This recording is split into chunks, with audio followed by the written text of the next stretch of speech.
नमस्कार दोस्तों, स्वागत है आप सभी का हमारे YouTube चैनल स्टोरी बाय आस्तिक पर। दोस्तों, चिरातीत काल में देवभूमि उत्तराखंड में अनेक महाविभूतियों ने जन्म लिया और अन्य राज्यों की भांति यहाँ पर भी कई अमर प्रेम कथाएं बनी। इन्हीं अमर प्रेम कथाओं में से एक उत्तरकाशी की रवाई घाटी की गज्जू मलारी की प्रेम कथा है। दोस्तों, उत्तराखंड की प्रमुख प्रेम कथाओं में राजूला मालूशाही, रामी बौराणी, उत्तराखंड के राजा हरुहित और मालू की कथा बहुत प्रसिद्ध है।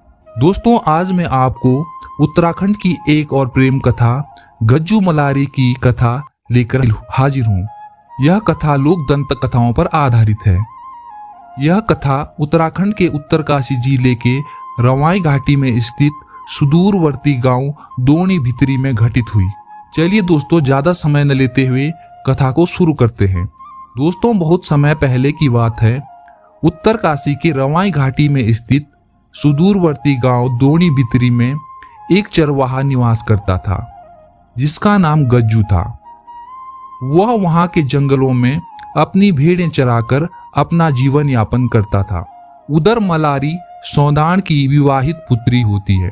मलारी के पिता उसकी शादी बचपन में ही तय कर देते हैं, मगर मलारी अपनी शादी से खुश नहीं होती। वह बस एक आदर्श पुत्री बनकर अपने पिता के दिए हुए वचन को निभाती है। अपने पिता के वचन से बंधी मलारी जैसे तैसे अपनी जिंदगी काट रही थी। एक दिन मलारी अपनी बहन सलारी के साथ जंगल जाती है। जब वो जंगल में घास काट रही होती है, अचानक उस पर बाघ हमला कर देता है और वो मदद के लिए चिल्लाती है। तभी पास में गज्जू अपनी भेड़ें चरा रहा होता है।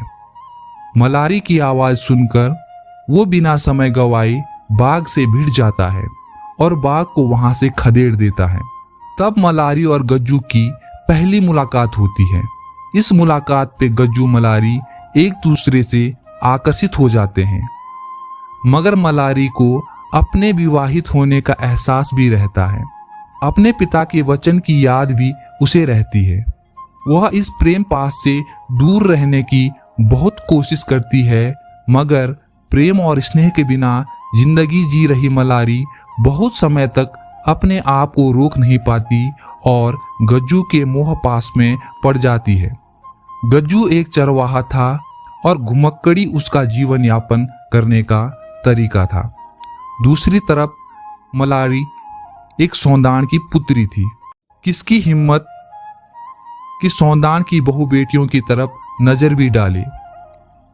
एक तरफ समाज की इतनी बड़ी खाई, दूसरी तरफ मलारी का मोह पास। इसी व्यवस्था से जकड़ा गज्जू भी प्रेम की राह में आगे बढ़ गया। मजबूरियों में जकड़े दोनों प्रेमी एक दूसरे को साहस देते हैं। गज्जू कहता है, मैं जानता हूं वास्तविकता क्या है, मगर क्या करूं, मैं अपने आप को नहीं रोक पाया और तुमसे प्यार कर बैठा। मैं तुम्हारे पिताजी के पैरों में अपनी सिकोई पहाड़ी टोपी रख दूंगा। वो जो कहेंगे मैं करूंगा, मगर वो मुझे तुमसे दूर ना करें। इन्हीं मधुर मधुर बातों में दिन कट गए। धीरे धीरे मलारी की अतृप्त प्रेम पिपासा तृप्ति की तरफ रुख करने लगी। दोनों का प्रेम परवान चढ़ने लगा। मलारी की बहन सलारी ने भी मलारी को बहुत समझाया कि तू शादीशुदा है, तेरा गैर मर्द के साथ प्यार करना अधर्म है। इसके जवाब में मलारी कहती है कि हाँ बहन, यह सत्य है। उसकी मेरे से शादी हुई है, मगर उसकी मेरी आत्मा का मिलन नहीं हुआ। अभी तक सिर्फ शरीर का मिलन हुआ, और शरीर का मिलन भी भला कोई मिलन होता है? वह अपनी जरूरत पूरी करके हमेशा अनजान बन जाता है।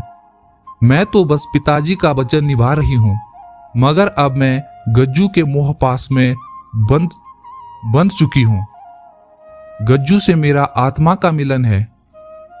इसी प्रकार गज्जू मलारी का प्रेम परवान चढ़ता जा रहा था, मगर नियति को कुछ और ही मंजूर था।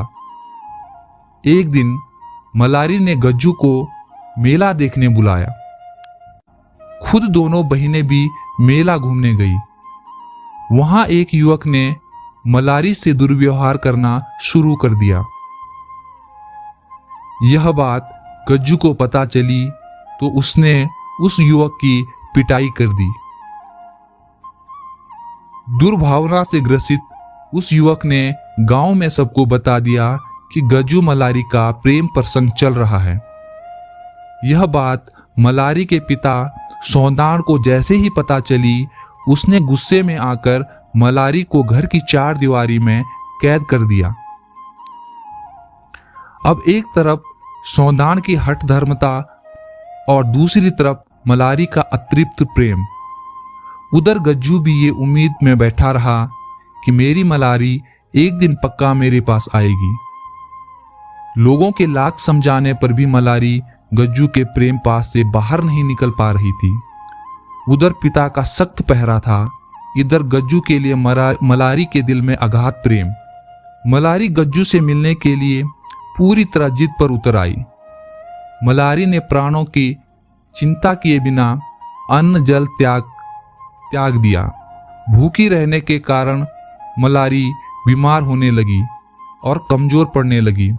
उधर गज्जू मलारी की ये हालत अपने सपनों में देख लेता है और चिंतित हो जाता है, परंतु उसके साथ ही लुदरू और बलमू उसे समझाते हैं कि सपने कभी पूरे नहीं होते। इधर पुत्री को मरणासन पर देख सौंदाण का दिल पसीज जाता है और वो खुद गज्जू के पास जाकर उसे मलारी के पास लेकर आता है। गज्जू जैसे ही वहां आता है, मलारी का हाथ थामता है। उसके बाद मलारी की आंखें पथराना शुरू हो जाती है। गज्जू की आंखें अब डब भर जाती है। उसे एहसास हो जाता है कि अब मेरी मलारी नहीं बचेगी और तब वह बोलता है कि मलारी, तू मर भी जाएगी तो मैं तेरे साथ ही आऊंगा। तू सदा मेरी रहेगी। मैं तेरी मूर्ति की माला बनाकर अपने गले में धारण करूंगा। हे मलारी, मैं ही तेरा अंतिम संस्कार करूंगा। दोनों प्रेमियों की अंतिम बातचीत चलती रहती है। मलारी गज्जू को एकटक निहारती रहती है। गज्जू को निहारते हुए मलारी का मुंह गौरैया की तरह खुलता है, आंखें पथरा जाती है। गज्जू अपने कपड़े का टुकड़ा फाड़ के उसका मुंह बंद कर देता है। इसी के साथ मलारी निष्प्राण हो जाती है। दोस्तों, यह कथा जनश्रुति और विभिन्न पत्र पत्रिकाओं एवं किताबों के ज्ञान पर आधारित है। दोस्तों, यदि कोई त्रुटि हो तो कमेंट के माध्यम से अवगत जरूर कराएं। दोस्तों, यदि कहानी आपको पसंद आई हो तो कहानी को लाइक करना, शेयर करना और यदि हमारे चैनल पे आप नए हों तो चैनल को जरूर सब्सक्राइब करना। धन्यवाद।